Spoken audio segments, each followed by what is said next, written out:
출애굽기 19장. 이집트 땅에서 나온 지 셋째 달이 된 바로 그날 이스라엘 백성들은 시내 광야에 이르렀다. 르비딤을 떠나 시내 광야에 이른 이스라엘 백성들은 시내산 앞의 광야에 진을 쳤다. 모세는 하나님께서 계신 곳으로 올라갔다. 주께서 산에서 모세를 불러 말씀하셨다. 너는 야곱의 자손들에게 이렇게 말하여라.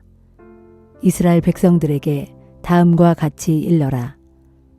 내가 이집트 사람들에게 무슨 일을 했는지, 또 내가 독수리 날개에 너희를 실어 어떻게 내게로 데리고 왔는지 너희는 다 보았다. 너희가 내 말을 잘 따르고 나와의 언약을 잘 지킨다면 너희는 문민족 가운데서 나의 보물이 될 것이다. 너희는 나를 섬기는 제사장의 나라가 되고 거룩한 민족이 될 것이다. 네가 이스라엘 백성들에게 일러주어야 할 말이 바로 이것이다. 모세는 돌아가서 백성의 장로들을 불러 모아 주께서 자기에게 명하신 말씀을 모두 전했다. 온 백성들이 일제히 대답했다. 우리는 주께서 말씀하신 것을 모두 따르겠습니다. 모세가 백성들의 말을 그대로 주께 아뢰었다. 주께서 모세에게 말씀하셨다. 내가 짙은 구름 가운데서 너에게로 가려고 하는 까닭은 내가 너와 말하는 것을 백성들로 하여금 듣게 하여 그들이 항상 너를 믿게 하려는 것이다. 모세는 백성의 말을 주께 전해드렸다. 주께서 모세에게 말씀하셨다. 너는 백성에게로 가서 오늘과 내일 그들을 정결하게 하여라. 그들에게 옷을 깨끗이 빨게 하고 셋째 날을 맞이할 준비를 하라고 일러라. 그 셋째 날에 주 내가 온 백성이 보는 가운데 시내산 위로 내려갈 것이다. 너는 산기슭에 경계선을 정해주고 백성들에게 말하라. 너희는 산에 올라가거나 그 경계선을 건드리지 않도록 주의하라. 산에 발을 들여놓는 자는 누구든지 죽음을 면치 못할 것이다. 산에 발을 들여놓는 자에게 너희는 손을 대지 말라. 그를 반드시 돌로 쳐 죽이든지 활을 쏘아 죽여라. 사람이든 짐승이든 목숨을 부지하지 못할 것이다. 그러나 나팔 소리가 길게 울리면 백성들이 산에 올라가도 된다. 모세는 산에서 내려온 후 백성들을 정결하게 했다. 백성들은 자기들의 옷을 깨끗이 빨았다. 모세가 백성들에게 말했다. 여러분은 셋째 날을 위해 준비하시오. 이 기간 동안 여러분은 아내를 가까이 하면 안 됩니다. 셋째 날 아침이 되었다. 천둥이 울리고 번개가 치며 짙은 구름이 산 위를 뒤덮고 나팔 소리가 크게 울려 퍼졌다. 진영에 있던 백성들이 모두 무서워 떨었다. 모세는 하나님을 맞이하려고 백성들을 진영에서 데리고 나왔다. 그들은 시내산의 기슭에 섰다. 시내산이 자욱한 연기에 휩싸였다. 주께서 불 가운데 시내산 위로 내려오셨기 때문이었다. 그 연기는 화덕에서 나는 연기처럼 치솟아 올랐고 시내산 전체가 크게 요동쳤다. 나팔 소리가 점점 커져갈 때 모세가 소리쳐 하나님을 불렀다. 그러자 하나님께서 목소리를 내시어 모세에게 대답하셨다. 주께서 시내산 위 그 산꼭대기에 내려오셨다. 그리고 주께서 모세를 그리로 부르셨다. 모세가 올라가자 주께서 모세에게 말씀하셨다. 너는 내려가서 백성들에게 경고하여라. 백성들이 나를 보려고 연기를 헤치고 올라오다가 많은 이들이 목숨을 잃을까 염려스럽다. 나 주를 가까이 하는 제사장들도 몸을 정결하게 해야 한다. 그렇지 않으면 나 주가 몸소 내려가 그들을 칠 것이다. 모세가 대답했다. 백성들은 이 산 위로 올라오지 못합니다. 주께서 우리에게 시내산 사방을 빙 둘러 경계 표시를 하여 이 산을 신성하게 하라고 지시하셨기 때문입니다. 주께서 모세에게 말씀하셨다. 너는 내려가서 아론과 함께 올라오라. 하지만 제사장들과 백성들은 가까이 오지 못하게 하여라. 가까이 오면 내가 그들을 쳐 죽일까 염려스럽다. 모세는 백성들에게로 가서 하나님의 말씀을 그대로 전했다.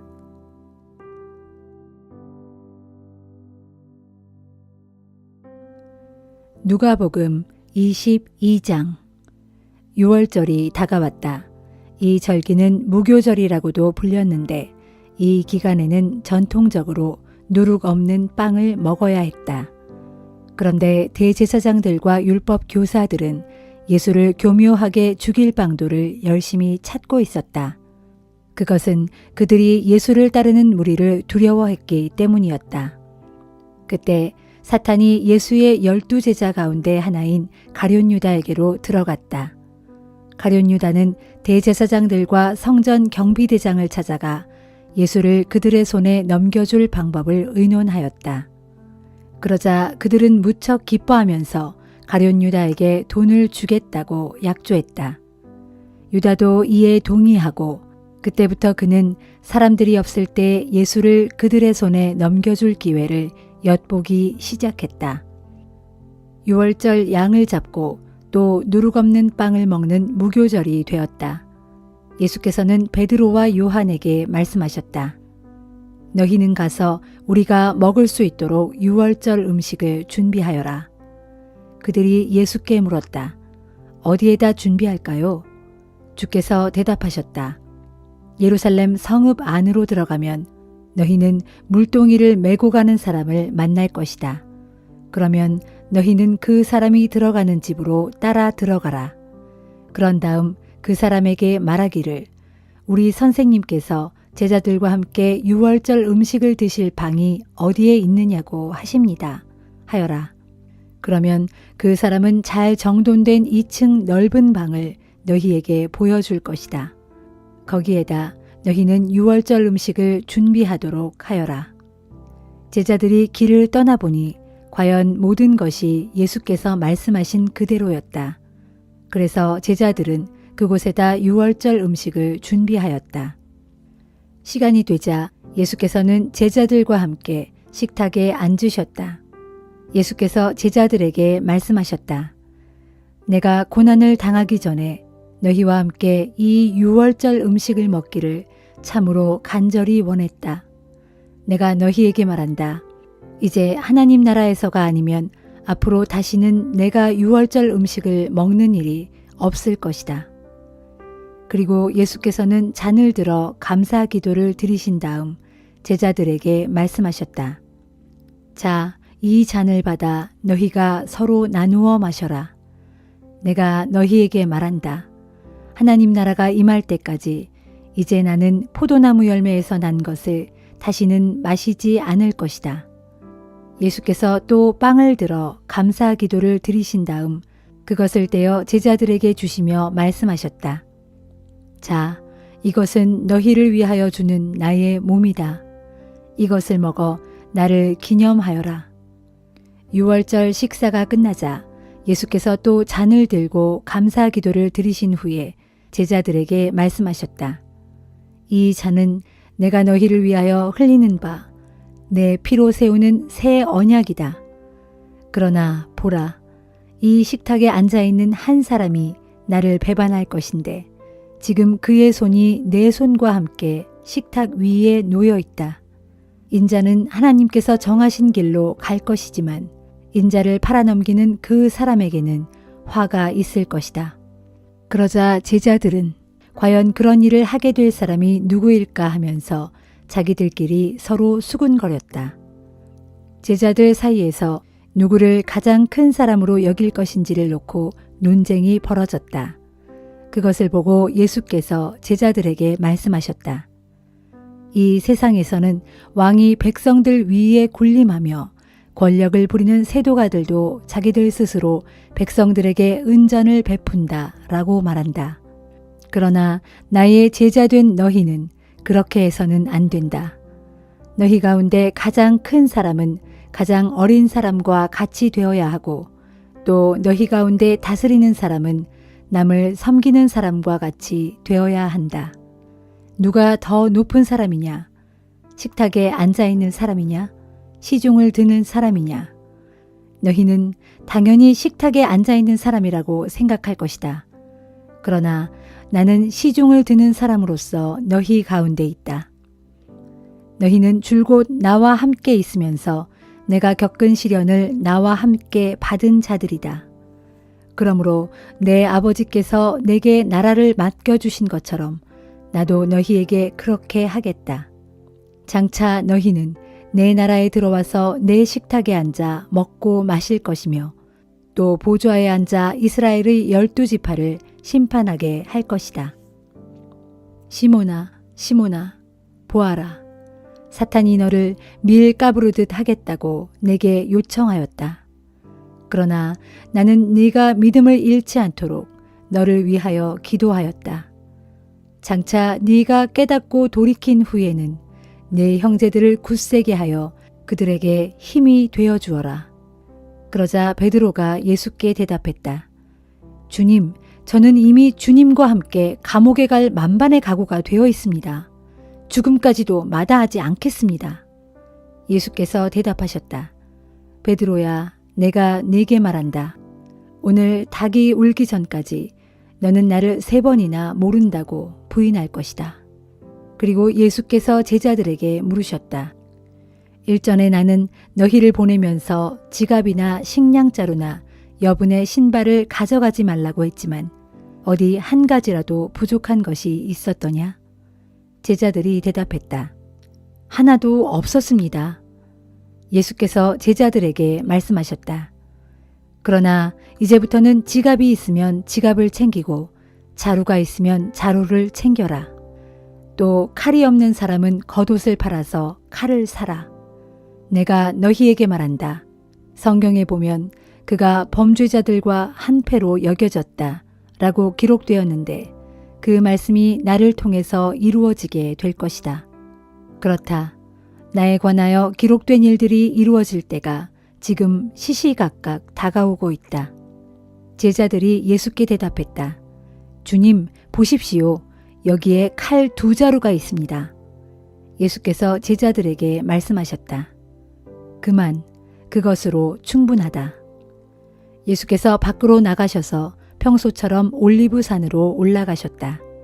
제자들도 예수의 뒤를 따랐다. 그곳에 이르자 예수께서 제자들에게 이르셨다. 시험에 빠지지 않도록 하나님께 기도하여라. 제자들과 떨어져 예수께서는 돌을 던져서 닿을 만한 곳으로 가시더니 무릎을 꿇고 하나님께 기도하셨다.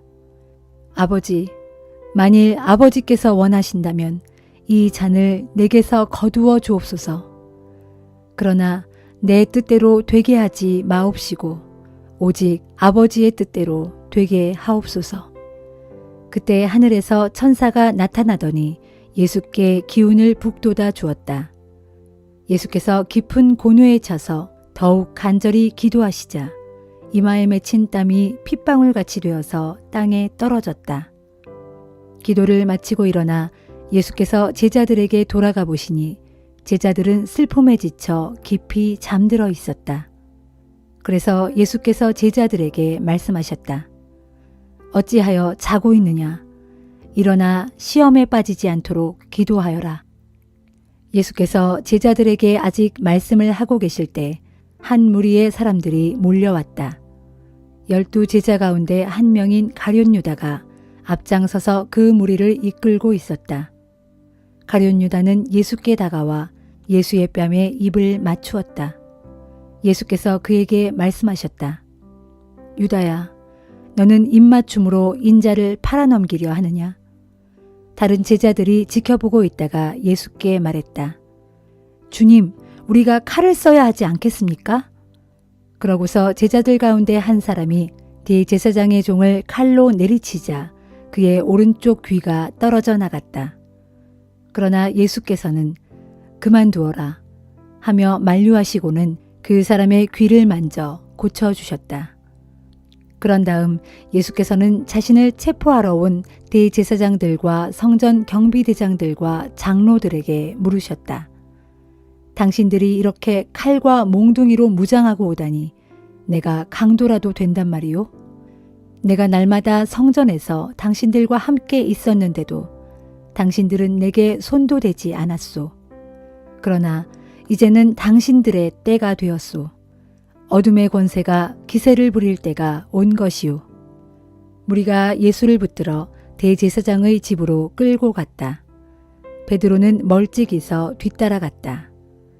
무리가 뜰 한가운데에 불을 피워놓고 둘러앉자 베드로도 그들 가운데 슬며시 끼어 앉았다. 그때 한 여종이 불을 쬐며 앉아있는 베드로를 보았다. 그 여종은 베드로를 빤히 쳐다보다가 말했다. 틀림없어요. 이 사람도 예수와 한패예요. 그러나 베드로는 부인하며 말했다. 이 여자야, 나는 그 사람을 알지 못해. 조금 뒤에 다른 사람이 베드로를 보고 말했다. 당신도 그들과 한패였지? 그러자 베드로는 이 사람아, 난 아니야 하고 부인했다. 1시간쯤 지났을 때 또 다른 사람이 베드로를 보며 강경하게 말했다. 이 사람도 갈릴리 출신인 걸 보니 틀림없이 예수와 한패요. 그러나 베드로가 강력하게 부인하며 말했다. 이 사람아, 난 자네가 도대체 무슨 말을 하는지 전혀 모르겠소. 베드로의 이 말이 채 끝나기도 전에 닭이 곧 울었다. 그리고 예수께서 돌아서서 베드로를 똑바로 쳐다보셨다. 그제야 베드로는 오늘 닭이 울기 전에 네가 나를 3번이나 모른다고 부인할 것이다 하고 예고하신 주님의 말씀이 생각났다. 베드로는 급히 밖으로 뛰쳐나가서 아주 서럽게 엉엉 울었다. 한편 예수를 지키던 로마 군사들은 예수를 조롱하고 때리기 시작했다. 그들은 예수의 눈을 가려놓고 주먹으로 치면서 예언자여 알아맞혀 보아라. 누가 널 때렸지? 하고 놀려대면서 예수께 온갖 모욕을 가하고 욕설을 퍼부었다. 날이 밝아오자 대제사장들과 율법 교사들과 장로들이 모여서 예수를 세워놓고 물었다. 네가 그리스도라면 그렇다 하고 우리에게 말하라. 예수께서 대답하셨다. 내가 당신들에게 말해도 당신들은 믿지 않을 것이요. 또 내가 당신들에게 물어도 당신들은 대답하지 않을 것이요. 그러나 이제 인자는 전능하신 하나님의 오른편 보좌에 앉게 될 것이요. 그러자 그들이 모두 소리쳤다. 그러면 당신이 하나님의 아들이란 말이냐? 예수께서 말씀하셨다. 그렇소. 방금 당신들이 말한 대로 내가 바로 그요. 그들이 다시 소리쳤다. 이제 우리에게 더 이상 무슨 증언이 필요하겠소? 우리 모두는 그가 자기 입으로 하는 말을 직접 들었으니 말이요.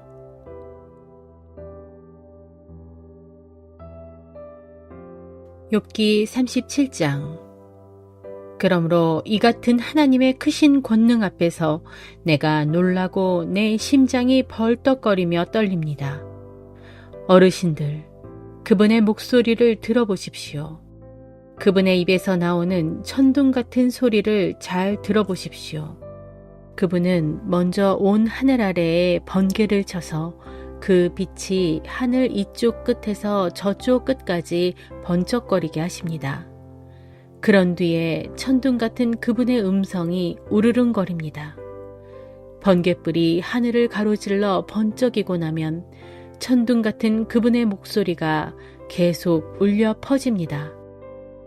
참으로 하나님께서는 천둥 같은 놀라운 음성을 울리시며 우리로서는 도저히 이해할 수 없는 엄청난 일들을 행하십니다. 하나님께서 눈에게 땅에 떨어져라 명하시면 눈이 땅 위에 펑펑 쏟아지고 비에게 땅에 쏟아지라 명하시면 땅 위에 소나기가 주룩주룩 내립니다. 이렇게 그분께서는 폭설과 폭우를 통해 사람의 일손을 묶어 놓으시어 모든 사람들로 하여금 하나님께서 하시는 일을 알게 하십니다. 이때 뭇 짐승들은 눈과 비를 피해 각자 숨을 곳을 찾아 굴 속으로 들어갑니다. 남쪽에서는 태풍이 불어오고 북쪽에서는 차디찬 바람이 불어옵니다. 하나님의 입김에 물이 얼고 드넓은 호수도 꽁꽁 얼어붙습니다. 또 그분께서는 빽빽한 구름 속에 습기를 실어 나르시고 두터운 구름 사이로 번개가 번쩍거리게 하십니다. 구름은 하나님께서 이끄시는 대로 온 세상을 이리저리 뭉게뭉게 떠다니면서 그분께서 무엇을 명하시든 그것을 땅 위에 이행하고 있습니다. 하나님께서는 그 구름으로 땅 위에 비를 내려 때로는 사람을 벌하기도 하시고 때로는 사람에게 은총을 베풀기도 하십니다. 요버르신, 내 말을 들어보십시오. 잠시 멈추시고 하나님께서 행하시는 놀라운 일들을 생각해 보십시오. 어르신은 하나님께서 이 모든 일들을 어떻게 행하시는지 아십니까? 어떻게 구름 속에서 번쩍거리는 번개를 치게 하시는지 아십니까? 어떻게 구름이 공중에 잘 매달려 떠돌아다니는지 알고 계십니까? 온전한 지식을 갖고 계시는 그분께서 행하시는 이런 놀라운 일들을 어르신은 알기나 합니까? 남풍이 불어와 온 땅이 고요해지면 날씨가 더워져 어르신의 옷이 땀에 젖는 이유를 아십니까? 어르신이 그분을 도와 하늘을 넓게 펴실 수 있으니까. 마치 거푸집에 부어 만든 청동 거울처럼 창공을 견고하게 펼칠 수 있습니까? 요버르신, 어디 한번 말씀해 보십시오. 우리가 그분께 무슨 말씀을 드려야 할지 우리에게 가르쳐 주십시오. 우리는 아무것도 알지 못하고 마음이 어두워서 그분께 무슨 말씀을 드려야 할지 도무지 알 수 없습니다. 설령 그분께 하고 싶은 말이 있다 할지라도 어떻게 감히 그분께 이러쿵 저러쿵 다 말씀드릴 수 있단 말입니까? 함부로 입을 열었다간 하나님께 삼켜질 것이 분명할 텐데 말입니다. 바람이 하늘의 구름을 휩쓸고 지나가서 하늘이 맑게 개면 우리는 그 광채 때문에 밝게 빛나는 하늘의 태양을 똑바로 쳐다볼 수 없습니다. 마찬가지로 하나님께서 금빛 찬란한 광채를 바라시면서 북녘에서 걸어 나오시면 우리는 그분의 두려운 위엄 때문에 감히 그분을 똑바로 바라볼 수 없습니다. 또한 우리는 전능하신 분께 가까이 다가갈 수도 없습니다. 참으로 그분의 권능은 탁월하시고 그분의 공의는 의로우시며 그분의 심판은 공정하십니다. 그러므로 사람은 마땅히 겸손한 자세로 그분을 경외해야 합니다. 하나님께서는 마음속으로 스스로 지혜롭다고 여기는 자들을 무시하시고 거들떠보지도 않으십니다.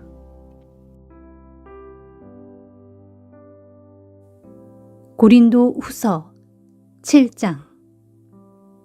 그러므로 사랑하는 형제들이여, 우리 모두는 이런 약속을 받은 사람들이니 몸과 영을 더럽히는 모든 것에서 떠나서 우리 자신을 깨끗하게 하고 떨리는 마음으로 하나님을 공경하는 가운데 온전한 거룩함으로 살아갑시다. 부디 우리를 위해 마음을 활짝 열어주시기를 바랍니다. 우리는 누구에게도 잘못을 저지른 적이 없고 어느 누구도 망친 일이 없으며 어느 누구에게도 속여 빼앗은 적이 없습니다. 나는 여러분을 책망하려고 이런 말을 하는 것이 절대로 아닙니다. 전에도 말했듯이 여러분은 우리의 마음속에 확고하게 자리 잡고 있어서 우리는 여러분과 더불어 살아도 같이 살고 죽어도 같이 죽으려고 합니다. 나는 여러분을 굳게 믿고 있으며 여러분을 매우 자랑스럽게 생각하고 있습니다. 여러분은 실로 나에게 큰 위로를 주었습니다. 그러기에 온갖 역경 속에서도 우리는 여러분으로 인해 기쁨이 넘쳐납니다. 우리가 마케도니아에 이르렀을 때에도 우리의 몸은 조금도 쉴 수가 없었습니다.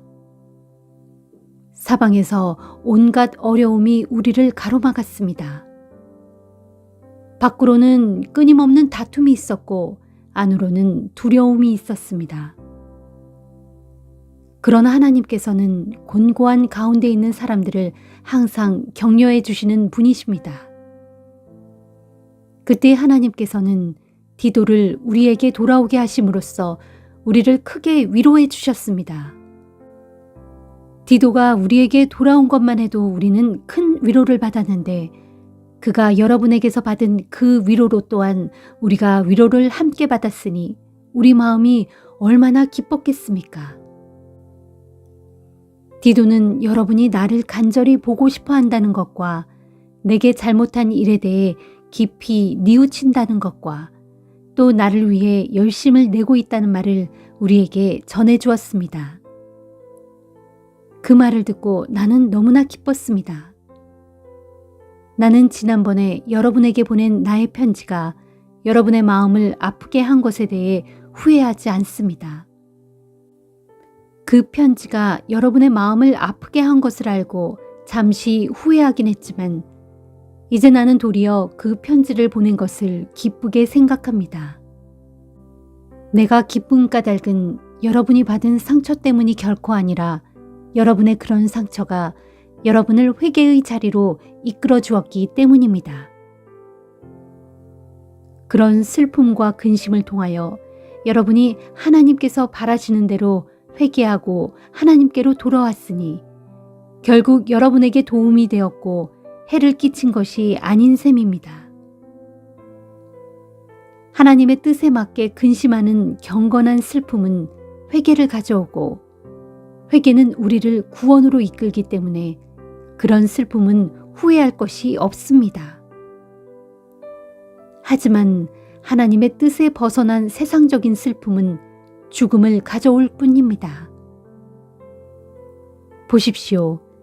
하나님의 뜻에 맞는 경건한 슬픔은 여러분에게 얼마나 많은 유익을 안겨주었습니까? 그로 인해 여러분은 더욱 열심을 내게 되었고 더욱 변호하게 되었으며 더욱 의분을 갖게 되었고 더욱 하나님을 두려워하게 되었습니다. 또한 더욱 간절한 마음과 더욱 뜨거운 마음과 더욱 죄에 대하여 응징하려는 자세를 갖게 되었습니다. 이처럼 여러분은 모든 면에서 여러분 자신의 깨끗함을 보여주었습니다. 그러므로 내가 그 편지를 보낸 것은 부당한 일을 저지른 사람이나 부당한 피해를 당한 사람 때문이 아니라 여러분이 얼마나 우리 일에 마음을 쓰고 있는가를 하나님 앞에서 스스로 밝히 나타내 보이도록 하기 위함이었습니다. 그래서 이로 인해 우리는 크게 위로를 받고 고무되었습니다. 더구나 우리가 받은 위로 위에 디도의 기쁨이 더해져서 우리는 더욱 기뻤습니다. 정말로 디도는 여러분 모두에게서 따뜻한 환대를 받고 그로 인해 심령에 새로운 힘을 얻었습니다. 나는 여러분에 대해 디도에게 자랑을 했었는데 여러분은 그런 나를 조금도 실망시키지 않았습니다. 우리가 여러분에게 말한 모든 것이 진실인 것처럼 여러분에 대해 우리가 디도에게 자랑했던 것 또한 모두 사실임이 밝혀졌기 때문입니다. 디도는 여러분이 두렵고 떨리는 마음으로 자신을 따뜻하게 맞아주고 또 여러분 모두가 기꺼이 순종했던 것을 회상하고는 여러분에 대한 사랑을 더욱 키워가고 있습니다. 이제 나는 여러분을 전적으로 신뢰할 수 있게 된 데에 대해 얼마나 기쁜지 모르겠습니다.